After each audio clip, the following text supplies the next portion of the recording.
নমস্কার বন্ধুরা, পম্পা লাইফস্টাইলে আপনাদেরকে স্বাগত জানাই। তা আজকে সকাল থেকে আমি প্রচুর ব্যস্ত ছিলাম, আর এই দুপুর থেকে ভিডিওটা শুরু করলাম। আজকে কোনো রকম করে আমি একটা তরকারি ভাত করেছি, মানে পটল আলু সেদ্ধ আর কচু দিয়ে আলু দিয়ে ঝোল বানিয়েছি। তা খুবই ব্যস্ত ছিলাম কদিন ধরে, তা আমি বলতে পারিনি আপনাদেরকে যে কিসের জন্যে। তা আজকে আমার নতুন বাড়ি গৃহপ্রবেশ, তাই আজকে আমি সেরকম কাউকে কিছু বলতে পারছি না, কেননা আমার অনেক বাধা আসছে পুজোটা দিতে গিয়ে। সেই জন্যে আমি কোনো রকম করে মানে মা কাকিমাদের শাশুড়ি মা এই কটাকে নিয়ে আমি যাই হোক এই গৃহপ্রবেশের মানে অনুষ্ঠানটা করছি। তা আমার ইচ্ছা ছিল যে আমি সবাইকে বলবো আত্মীয় স্বজন, কিন্তু আমি বলতে পারলাম না, অনেক বাধা আসছে বলে। তো যাই হোক পুজোটা হয়ে যাক, তারপর আপনাদের দাদাভাই বলেছে যে এক একদিন এক একজনকে বলা হবে, দিয়ে তারপর খাওয়ানো হবে। তা যাই হোক এই যে সকাল থেকে প্রচুর ব্যস্ত, আর এই একা হাতে সব কিছু করা, মানে এই বাড়ির পিছনে তো বটেই, তারপর রং হলো, তারপরে ধরুন এই যে একটা গৃহপ্রবেশ হবে, আপনাদের দাদাভাইও বাজার টাজার করা, সব কিছু মানে ও একা, আবার আমিও এই বাড়ির কাজকর্মের প্রতি আমিও একা। তা যাই হোক সব কিছু নিয়ে আজকে সেই ইয়ে মানে আমার সম্পূর্ণ হচ্ছে। তা জানি না এরপর আবার কি হবে। তা এই যে যেটুকু জোগাড় করেছি তা আপনাদেরকে দেখাচ্ছি।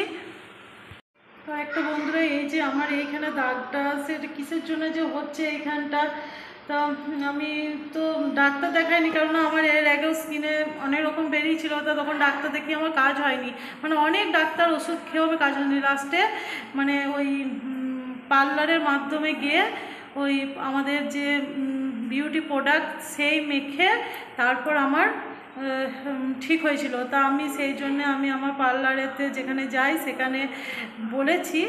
তা দেখি সে বলেছে যে হ্যাঁ তার স্যারদেরকে কি সেখানে সেই ম্যাডাম একটু কন্ট্যাক্ট করবে, করে তারপর আমার কথাটা বলবে। তো আমাকে শুধু এখন বলা হয়েছে যে তুলসী পাতা আর চন্দন দিয়ে বেটে এটা লাগাতে। তো লাগাচ্ছি, দেখি দাগটা আস্তে আস্তে নিচে দিয়ে নেমে যাচ্ছে। তো কী জানি কতদিন। আর এই স্কিনের মানে যে কোনো স্কিনের ইয়েই বটে, মানে প্রবলেমই বটে, মানে সারতে অনেকটা দেরি হয়, মানে যতই আমরা চেষ্টা করি না কেন।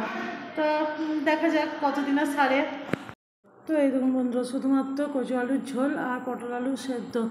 তো এখনকার বৃষ্টি, বর্ষার বৃষ্টি, এই এখন একবার রোদ উঠছে আবার বৃষ্টি হচ্ছে। তা হঠাৎ দেখি বৃষ্টি আরম্ভ হয়েছিল, আর ছাদেতে কটা জিনিস মেলাও ছিল, তাই ছুটতে ছুটতে গিয়ে নিয়ে এলাম। তো এবার খাওয়া দাওয়া করে নিই। আর বন্ধুরা, এই এই বৃষ্টি হলো আবার এই রোদ উঠছে। তো এখনকার ওয়েদারটা এরকমই, বর্ষার সময় তো দেখুন হালকা হালকা রোদ উঠে পড়লো। তো যাই হোক এবার আমি ঠাকুরের জোগাড়গুলো আগে দেখাই, তারপরে বাকি জোগাড়গুলো দেখাবো। আর আজকে মা কাকিমা সবাই আর শাশুড়ি মা শ্বশুরমশাইও কালকে আসবে সকালে। তো যাই হোক এই যে যেটুকু জোগাড় করেছি সেটুকু আপনাদেরকে দেখাচ্ছি। তো এই যে ঠাকুরের সমস্ত জোগাড় আমি করে রেখেছি। এই ধরো হোম হবে বলে বেলকাঠ, দশকর্মা জিনিসপত্র যেগুলো লাগবে এনে রেখেছে। তো এখানে রেখে দিয়েছি গুছিয়ে। আর ওইখানে মানে যেগুলো সিধে দেওয়া হবে তেল মশলা যা যা লাগবে, আর এই ধরে ফল টল সব যা লাগবে বলেছিল পুরোহিত মশাই, তো সেসব সব কিছু আনা হয়েছে। আর এই ধরে সবজি, তারপরে বাসন কোসন, তারপরে মুদিখানা জিনিসপত্র সব গুছিয়ে ঠিক করে রেখে দিলাম। তারপর মা কাকিমা আসুক, তারপর আবার দেখা যাবে। রাখা হয়েছে। আর এই যে শাক এনেছি, পটল, ঢেঁড়স, বেগুন এসব। আর মারা আসবে বলে এখানে মিষ্টিটা এখনও ঢালা হয়নি, তা এবার ঢেলে নেবো। আর এই যে আমার এক ভাই পাঠিয়েছে কাঁঠাল, তা সেটা রেখে দিয়েছিলাম যে পুজোতেও দেওয়া হবে। তা এতদিন ধরে পাকলো না, আজ কদিনই দিয়েছে, কিন্তু ঠিক মানে এই কালকে পুজো দেবো। তা আজকে দেখছি নরম হয়েছে। তা সত্যি ভগবানের একটা একটা অনেক ইয়ে আছে আমার প্রতি। তা এটা কালকেই ভাঙা হবে। দাদা ভাই এই যে দুটো বালিশ কিনে আনলো। তা আমার বালিশ ছিল মানে 6টা মতো ছিল, আর এই যে দুটো নিয়ে এলো। আর এখানে মা কাকিমা আসবে বলে কাপড় বের করে রাখলাম, যদি এসে ছাড়ে তা যাই হোক। আর এখানে জলের বোতলগুলো রেখে দিয়েছি, এখানে সোনা মনার বইগুলো সোনা গুছিয়ে ঠিক করে রাখলো। আর বিছানাগুলো সব বের করে রাখলাম, কেননা অনেক দিন ধরেই ধরুন রোদে দেওয়া হয়নি, তা রোদে দিয়ে একবারে ওয়ার টোয়ার পরিয়ে সব ঠিকঠাক করে রাখলাম। আর আপনাদের দাদাভাইকে বলেছিলাম যে বালিশের ওয়ার আনতে, 3টে বালিশের, সেই জন্য ও বালিশের ওয়ার 3টে নিয়ে এলো। তো এইগুলো পরিয়ে দেবো, তারপরে বিছানা চাদর পারবো। তো এইসব একটু গোছাতে বাগাতে একটু সময় লাগছে এখন। তো যাই হোক, আর এই ধারে চেয়ার দুটো রেখে দিয়েছি, তা যে যেটাই বসবে। আর এই যে খাটের তলাতেও সব আলাদা এক্সট্রা বিছানাও রেখে দিলাম, কেননা কে কোথায় শোবে তার ঠিক নাই, তার জন্য।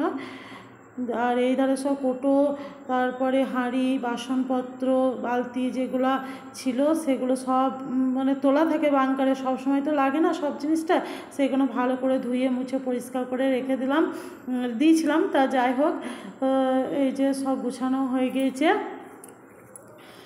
তো এবার শুধু অপেক্ষায় মা কাকিমাদের আসার জন্য, তারপরে সব দেখা যাবে যে কি করি। বৃষ্টি হচ্ছে বলে দেখতেই পাচ্ছেন, এটা থাকবেই আমাদের বাঙালি বাড়ির। তা যাই হোক, মিলবো কোথায় বলুন, সেই জন্য ঘরের মধ্যেই দড়িটা গিয়ে এখানে তো রাখা হয়েছে। আর এখানে আয়নাটা রেখেছি, এখানে তো আমার কোনো আলমারিও নাই, ড্রেসিং টেবিলও নাই, তার জন্যে এখনও নিই। তা যখন পারবো পরে এই বাড়ির জন্য নেবো। তা আগে আমার কি করছো আজকে, তুমি কতটা খুশি? কেন? দিদা আসবে বলে? আর মামা কখন আসবে? মামা তো আসবেই। মামা কখন আসবে? মামা রাত্রেবেলায় আসবে। কেন? বালিশে ওয়ার 3টে পরিয়ে দিলাম, এখন এই ঘরে বিছানাতেই থাকলো। আমি এই যে দীক্ষা নিয়েছিলাম, সেই মালাটা পরে নিলাম, কেননা এটা একটা শুভ অনুষ্ঠান, তার জন্যে। আর এখন তো 2-3 দিন এখন নিরামিষই খাওয়াই হবে, মানে 2 দিন, আজকেও নিরামিষই হয়েছে, কালকেও নিরামিষই হবে, তার জন্যে যে এটা পরে নিলাম। তো সকাল 6টায় পুজোয় বসবে, আর 10টার মধ্যে পুজোটাকে সম্পন্ন করতে হবে, কেননা তারপরে বারবেলা পড়ে যাবে। তো এখন বাজছে রাত্রি 9:30 হবে। তা যাই হোক, এই যে পুরোহিত মশাই চলে এসেছে, মানে আমাদের সামনে বাড়ির একটা ভাই, তা উনি পুজো করবেন। তা যাই হোক, ও আটন সব সাজিয়ে ফেললো, মানে যা যা সকালের জিনিস লাগবে তাড়াতাড়ি করে সব কিছু গুছিয়ে নিচ্ছে। ও বলেছিল যে আমি রাতে এসে একবার বৈকালে এসে কিছুটা গুছিয়ে গিয়েছে, আবার রাত্রে এসে গুছিয়ে নিয়েছে। আর মা কাকিমা চলে এসেছে, আর এই যে হোম হবে বলে এগুলো সব জোগাড় করেছে। আর মা কাকিমা ছোটো ভাই এখন এলো, আর মেজো ভাই আর ভাইয়ের আসার কথা আছে, ওরা তা দেখি কখন আসে। তা এই যে আমার যেটুকু ক্ষমতা অনুসারে সেটুকু দিয়েছি সিধেটা।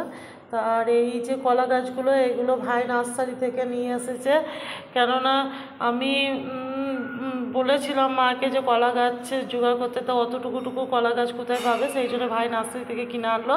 আর এই যে গাছটা মা বসাচ্ছে, এটা হচ্ছে আমার বড় মামা দিয়েছে, গৃহলক্ষ্মী গাছ। তা এটা ছিল আমার বাবা বাড়িতেই ছিল, তা মা আমারও যখন যাই আনা হয় না, তা মা এবারে নিয়ে এসে বসিয়ে দিচ্ছে। আর দিয়ে যে মা কাপড় ছাড়লো, ছেড়ে চাটা করে দিলাম, খেয়ে সবজিটা কাটতে শুরু করেছে। আর আমাদের কাছে লেবুগুনা দেখেছেন কতটা বড় বড় সাইজ, তো সব সময়তেই লেবুটা হয় আমাদের 12 মাস, মানে আমার বাপি কিছু স্প্রে করে দিয়ে লেবুটা ধরে, তার জন্যে। তা যাই হোক, তো মা শাকগুলো বেছে রাখলো, মা কাকিমা মিলে এবার পরোটা হবে। তা কাকিমা যে ময়দা মেখে পিলে দিচ্ছে, আমি পরোটা কটা ভেজে নেবো, আর ছোলার ডাল আলু করবো। তো পরোটা কটা ভেজে নিই, তারপরে যে ছোলার ডাল আলু সেদ্ধ করা হয়ে গেছে, ওটা পরে ভালো করে মশলা দিয়ে ছুঁকে নেবো। তো এই দেখুন সেদ্ধ হয়ে গেছে, ডালটা ভাঙা হয়ে গিয়েছে।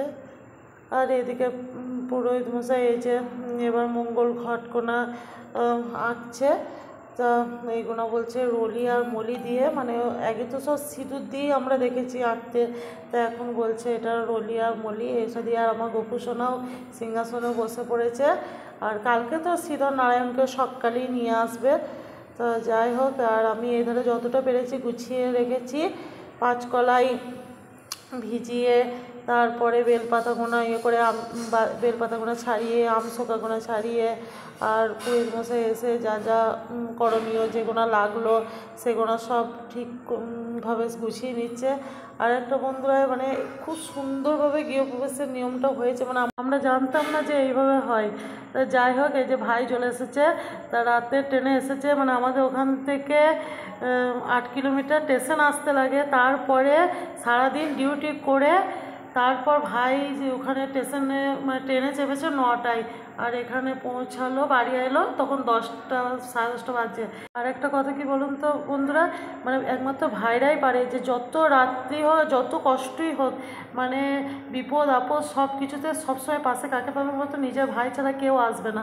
তা যাই হোক, দেখছে যে জামাইবাবু একা সকাল থেকে সকালেই পুজো বসবে, তা ও ভোরবেলা থেকে যদি একটু হেল্প করতে পারে তার জন্যে সারাদিন ডিউটি করার পরও ও রাতের ট্রেন ধরে তারপর এলো আমার বাড়ি।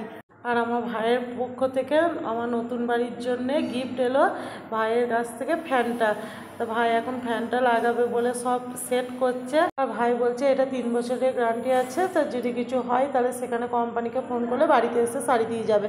তো যাই হোক, এসব কথা বলছে, গল্প করছে। মনা তো খুব খুশি মামাকে পেয়ে। আর বন্ধুরা, আজকের ভিডিওটা আমি এইখানেই শেষ করলাম। এর পরের ভিডিও আসছে আমার গৃহপ্রবেশের সারাদিন, তা আপনারা যেন অবশ্যই আমার ভিডিওটা দেখবেন।